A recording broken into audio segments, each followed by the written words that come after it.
2024 Topps Cosmic Chrome is getting a lot of mixed reactions online. On one hand, you're super excited for the release. On the other hand, a lot of people are looking at this and saying, why is Topps releasing a product that doesn't really have a lot of value, but is really overpriced? And we're going to tackle that debate in this video today. So what's going on, guys? It's Grip and Rip. And before we get into the video, let's plug the giveaway as usual. So at 10,000 subscribers, we're giving away hobby packs of the newest product available. All you got to do is be subscribed, like this video, turn on the post notifications for all the content on the channel.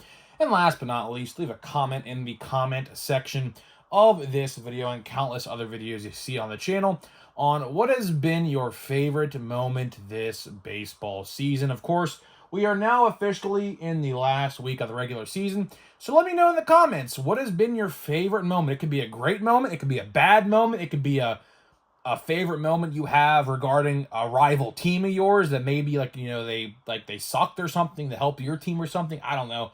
Let me know what yours was. Mine, clearly, I said this in the other video, but clearly the Paul Skeens debut, because I was there, and I'll tell you, man, May 11th, 2024, what a great day to be a Pirates fan. The future ace of the Pirates got called up and was great, and that was pretty cool. I was there. Stadium was jam-packed. It was literally like 90-plus degrees, but it didn't matter. It was just so cool to be there. But either way, let's get into the video. Speaking of Paul Skeens, I mean, I would assume he's going to be Rookie of the Year. I mean, I don't know, man. There's a pretty interesting debate, which, I mean, I would love to make a video on this, but it doesn't really fit my content style. I would love to do a debate between Jackson Merrill and Paul Skeens, because there is, legitimate arguments for both players to be Rookie of the Year. I mean, not even being biased, like if I was a fan of like a different team or something, I would probably still go Skeens, because you look at the percentage of the games that he plays compared to Merrill. Sure, Merrill plays every day. All right, that's fine. Paul Skeens, pitcher, pitches once every 5 days, 6 days, whatever, right?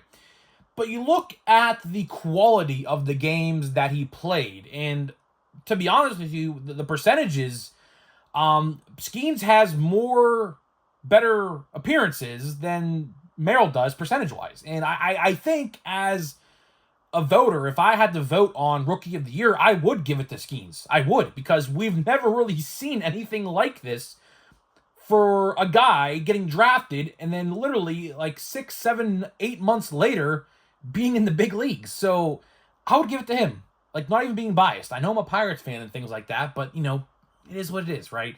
And speaking of Paul Skeens, he will be in Cosmic Chrome. And, tough to say how many people are actually going to buy Cosmic Chrome.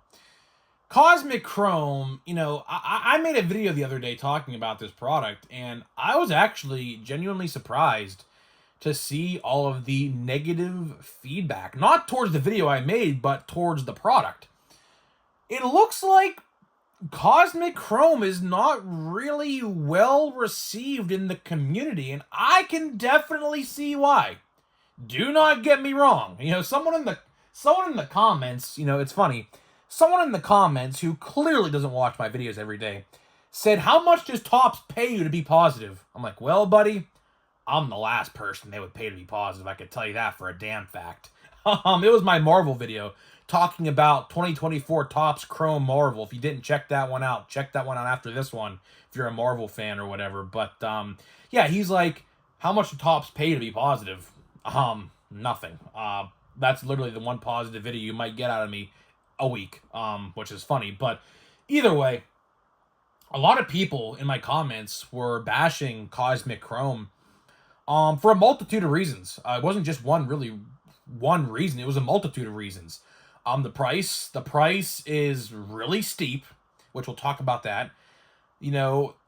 Not guaranteeing to get an autograph, which I guess I misread, which I didn't even know I misread until people pointed out in the comments where I said guaranteed autograph. It is not a guaranteed autograph. It's about 1 in every 3 or 4 boxes. So yeah, I think that's probably the biggest reason as to why people are upset. The checklist is great. The checklist has every major Series 1, 2, and update rookie in it. That's not a problem. Every single product here on out throughout the entirety of the 2024 Topps cycle. And I say cycle because that cycle is not going to end until 2025, most likely, which we'll talk about a little bit that. We'll talk a little bit more about that in later in the video, right? But either way, I am not buying Cosmic Chrome. I'm not. I stated that in the other video, and I am sticking with it. I mean, some people are saying they paid $300, but the funny thing is, if you go on Steel City or any of these other sites, it's $400. So I am not entirely sure where they get the 300 from. I think they got the 300 price tag from the Montgomery Club, because apparently, I've been reading into this, the only way to get Cosmic Chrome this year is through the Montgomery Club. I don't know if that's true or not, but man, what a downgrade if that's the case. So is that where they got the $300 price tag? Because some people in my comments were saying I paid $313, and I go on these sites and it's $400. So are these sites like Steel City buying it through the Montgomery Club to resell it on their site? Is that what I'm getting at here? I don't really know what's going on there, but I assume if that is true, that I assume that card stores will not be getting product unless your card store guy is a member of the Montgomery Club. But then, $300, $400 for a box. I mean, okay. The price at first glance is normal, because realistically, Topps has raised these prices up for a while now, right? But the problem is this. You're not even guaranteed a damn autograph in the box for $300, $400, whatever you paid for it. That, in my opinion, that is what people should be upset about. Furthermore, do you really think you're going to get your value back in a box? There is a literal 99.9% chance you do not. The only way, and I say the only way you could ever make that box money back is if you hit a big parallel of a rookie on top of hitting a big-time rookie or veteran auto, like a Shohei or a Skeens or a Merrill or a Judge or whatever. Add those two together, that you might break even. You might. Like a parallel of Paul Skeens might be 100 to 150, depending on the number. Skeens auto probably will go for about 200-ish, 250-ish. So if you pull a big-time auto, you might come close to making the box back. If you paid $300. Now, if you paid $400, it's going to be a little bit steep. You'd probably have to pull multiple parallels of good rookies or veterans and on top of an auto, which, again, is one in every 3 or 4 boxes, which, at that math, it's either $900 or $1,200 to get a freaking autograph in this product. That's pretty steep. I mean, jeez. That is not good. I mean, I love the design of Cosmic Chrome. I do. I think Cosmic Chrome is probably one of the most unique, designs of the year. But does it really warrant a $300, $400 price point? The answer to that question is no. And I talked about this the other day, and I'm going to talk about it again. They got to rework the wheel here with this product. I mean, you're alienating. I mean, think about it. When a box like this is so expensive with no guarantees, that's the big selling point to me. No guarantees in these products, in these boxes. You're going to alienate a lot of the fan base that collects your cards, including myself. I am there is absolutely no way on this earth you could ever get me to buy a box like that. You just can't. It's not worth it. You know, if they maybe put 2 autographs guaranteed for that price, it might be worth a gamble. But again, I mean, and I'll talk about this right now. How many autographs do you think a Shohei Ohtani or a Paul Skeens or someone like that signs? Realistically, a lot of the autographs that are going to be in these boxes are C, D, and F grade rookies who are like a $5 auto in normal chrome. So, you know, how many autographs? Because here's the thing, Skeens and all these other guys are more expensive to sign per autograph. So what Topps does is they get the shitty rookies, which, you know, hate to sound it like that, but that's what it is. They get the rookies that really don't do well or no one knows, and it says, here, I'll give you $5 an autograph or whatever, $25 an autograph or whatever Topps wants to give them, and here, sign a bunch of them. Meanwhile, Topps may say, hey, Shohei, can you sign maybe a couple hundred of these, maybe 100, right? So that they don't tell you that. I wish they would tell you that, because a lot of people think, and this is a big misconception, I'm going to make a video about this maybe sometime down the line. There's a huge misconception of how Topps deals with autographs. A lot of people believe, you'd be surprised, a lot of people believe that every single person in the checklist signs the exact same amount of cards. Sure, the numbered cards are all the same, but when it comes to base autographs, that is where it gets difficult. Because what happens is, like I said, higher end players sign less. Lower end players sign a lot more. 2, 3, 4, maybe even 5 times more than the good guys.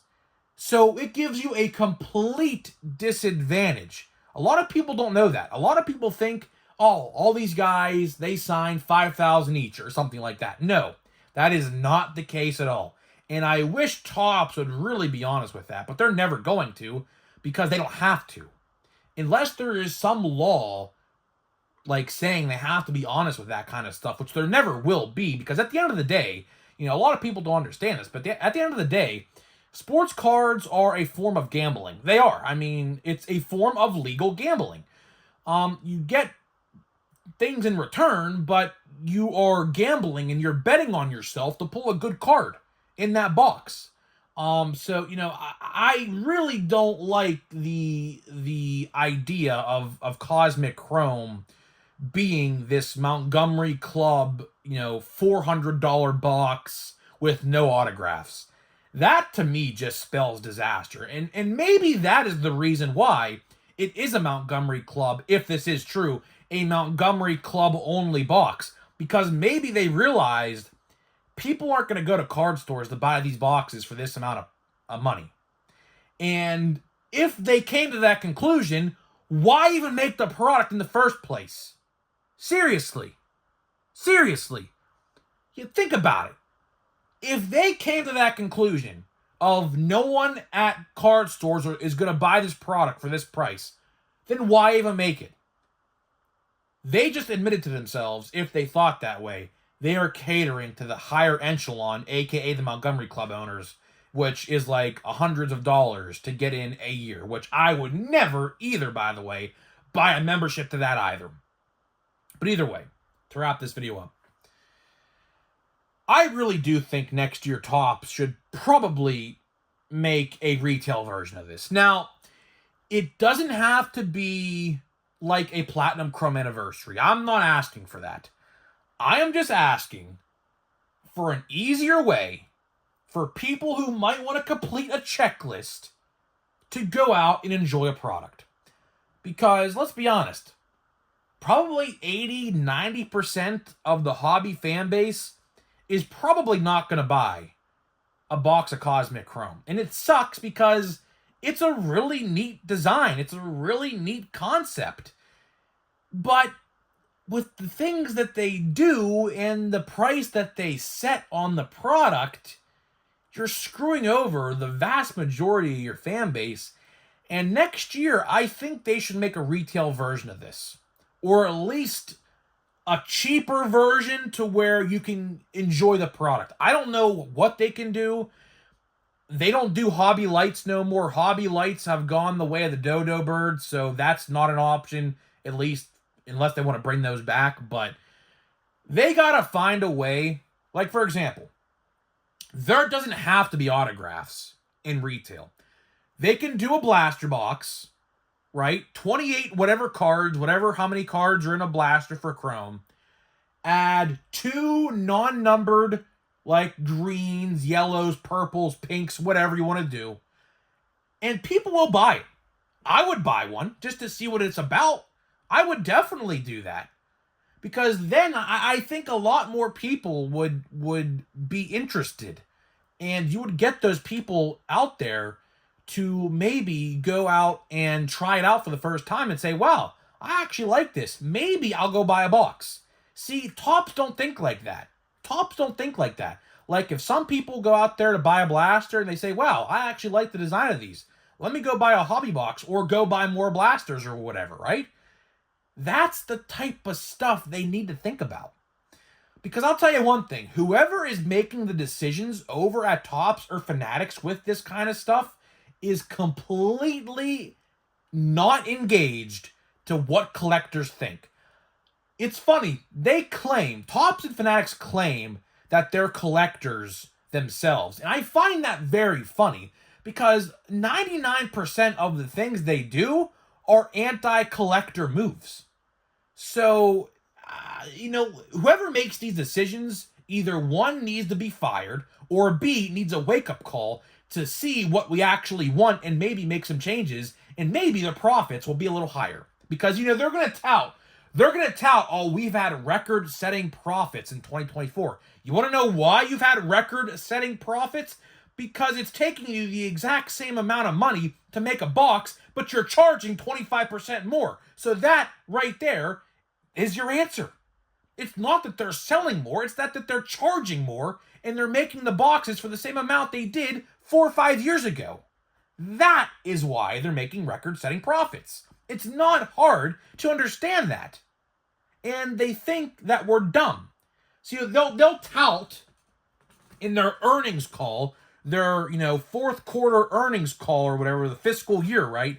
They'll go, oh, we've had record-setting profits in 2024. And that'll make the investors all, happy and things like that. But they're not selling more product. If anything, more product is going on clearance now in not hobby stores, in Walmarts than ever before. I went to a Walmart, as a matter of fact, last weekend. And there are all these different boxes from 2023 on clearance. It's that time of the year, the Walmart clearance bonanza is upon us. So if you go to a Walmart, check your clearance aisle in the Walmart section, in the card aisle, because I saw Bowman Platinum there. I saw 2023 Update, Series 2 from 2023 there. There was so many products, even 2022 products on clearance. Even Panini products, too, as a matter of fact. So, I don't know, man. I don't know. But I just thought I would make this video today talking about the debate between, Cosmic Chrome, because there is a big debate going on in the community right now talking about this product and whether or not Topps should continue to do what they do or to change it up or, quite frankly, get rid of it. As a matter of fact, I can make a video about this as well. They might just get rid of this product next year because if you guys remember, and I talked about this maybe about a month ago, Topps did announce that they are going to be eliminating products next year. I think Platinum Chrome might be one of them, unfortunately. I hope not, but it might be because it just comes out so late compared to all the other products, right? So, I don't know. I could definitely see Plain Jane going in the way of the Dodo Bird. No one buys that product. I don't care who you are, what you say. You can't convince me otherwise. Literally nobody buys Plain Jane. Maybe 1 or 2 people out of 10 that I talk to, if I interviewed 10 collectors, 2 of them might say they do. And to me, as a, business person, if I hear that, I'm saying, okay, let's get rid of it. No point, right? So, I don't know, man. Just thought I'd make this video today. So hopefully you guys did enjoy this video. So before we get out of here, and open a pack of Pro Debut here, let me tell you about today's sponsor of the video. This video today is sponsored by SeatGeek. SeatGeek is the official ticket market of Major League Baseball, and we have partnered up to deliver savings for you guys who watch my videos. So click the link down below, download the app today, use my promo code GRIPANDRIP. That is promo code GRIPANDRIP at checkout to save $20 off your first purchase. That includes playoff tickets, that includes NFL tickets, that includes NBA, NHL, WWE, concerts, the concerts, I guess, that are remaining this year in the fall months, I guess. So, yeah, you could use my code for literally anything. Any event on SeatGeek that has a ticket, you could use my code for anything. So, thank you for that. I always say it, man. We have had record, the numbers this year were really, really, really good. So huge thank you to every single person who used my code this year. It was insane. So thank you for that. And let's hope next year is even better. So let's see here. Not really expecting much. I mean, we literally pulled all of our autographs already. So at this point, I am just focusing on parallels, really, at the end of the day. Just parallels. And as you see here, there are no parallels in this pack. So, I don't know, man. I will say, my box of Pro Debut this year has been kind of underwhelming. Kind of underwhelming. Next year, I might have to go for a jumbo. I might have to go for a jumbo next year. Or just maybe not buy it at all. I don't know. I definitely don't want to do that because Pro Debut typically does me really well, and I usually do have some success. But this year, I will say this might be the worst Pro Debut box I might have ever opened. I don't know, but we'll see. So either way, guys, I'm getting out of here. Let me know what you think, and I'll see you guys in the next one.